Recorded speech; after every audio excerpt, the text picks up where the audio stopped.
So welcome back. ಇವತ್ತು bachelors ಕಿಚನಲ್ಲಿ ಬ್ಯಾಚುಲರ್ಗೆ easy ಆಗುವಂಥ ಒಂದು ಪಾಸ್ತಾ ಮಾಡ್ಕೊಳ್ಳೋಣ.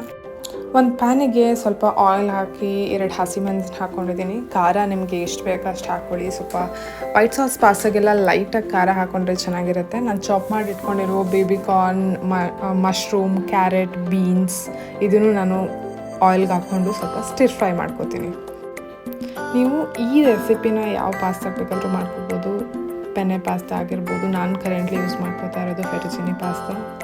ನಿಮ್ಮ ಹತ್ರ ಮ್ಯಾಗಿ ಇದ್ದರೆ, ನೂಡಲ್ಸ್ ಇದ್ದರೆ, ಯಾವುದಕ್ಕೆ ಬೇಕಾದರೂ ಸೇಮ್ ರೆಸಿಪಿ ಆಗುತ್ತೆ. ಆದಷ್ಟು ಆಯಿಲ್ನೂ ಕೂಡ ಕಡಿಮೆ ಯೂಸ್ ಮಾಡ್ಕೋತಾ ಇದ್ದೀನಿ, ಹೆಲ್ದಿ ಪೊಸಿಷನಲ್ಲಿ ಪಾಸ್ತಾ ಮಾಡೋಣ ಅಂತ. ನಾನು ಪಕ್ಕದಲ್ಲಿ ಪಾಸ್ತಾ ಬೇಯಿಸ್ಕೊತಾ ಇದ್ದೀನಿ. ನಾನೊಂದು ಮಿಸ್ಟೇಕ್ ಮಾಡಿದೆ. ಪಾಸ್ತಾ ಬೇಯಿಸ್ಕೋಬೇಕಾದ್ರೆ ಅರಿಶಿನ ಪುಡಿ ಹಾಕಿ ಪಾಸ್ತಾನ ಬೇಯಿಸ್ಕೊಂಡೆ. ಸೊ ಅದ್ರ ಫುಲ್ ಕಲರ್ ಮತ್ತು ಟೆಕ್ಸ್ಚರ್ ಎರಡೂ ಚೇಂಜ್ ಆಯಿತು. So don't do that.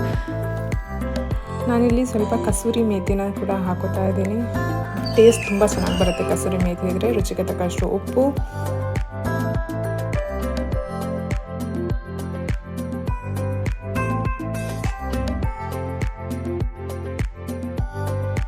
ಅದಾದಮೇಲೆ ನಾನು ಆರಿಗ್ಯಾನೋ, ಚಿಲ್ಲಿ ಫ್ಲೇಕ್ಸ್ನ ಮಿಕ್ಸ್ ಮಾಡ್ಕೊತಾ ಇದ್ದೀನಿ. ಬಿಕಾಸ್ ಇದು ನಿಮಗೂ ನೈಸ್ ಫ್ಲೇವರ್ ಕೊಡುತ್ತೆ, ಒಂದು ಪಂಚ್ ಕೊಡುತ್ತೆ. ಆ್ಯಂಡ್ ಇದು ಇನ್ನೊಂದು ಅನ್ಹೆಲ್ತಿ ಥಿಂಗ್ ನಾನು ಆ್ಯಡ್ ಮಾಡ್ಕೊಂಡಿದ್ದು ಪಾಸ್ತಾಗೆ.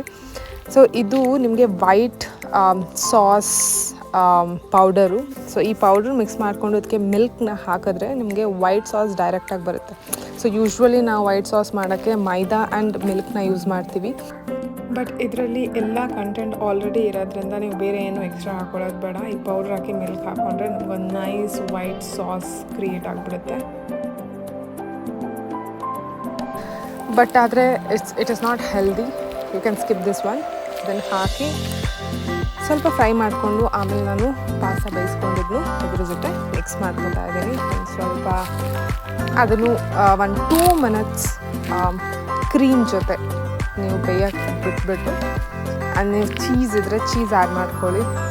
ವೈಟ್ ಸಾಸ್ ಪಾಸ್ತಾಗೆ ಚೀಸ್ ಮೇನ್ ಇಂಗ್ರೀಡಿಯೆಂಟ್ ಆಗುತ್ತೆ. ನೀವು ಎಷ್ಟು ಚೀಸ್ ಜಾಸ್ತಿ ಹಾಕ್ತೀರಾ ಅಷ್ಟು ನಿಮ್ಮ ಪಾಸ್ತಾ ಫ್ಲೇವರ್ಫುಲ್ ಆಗಿರುತ್ತೆ.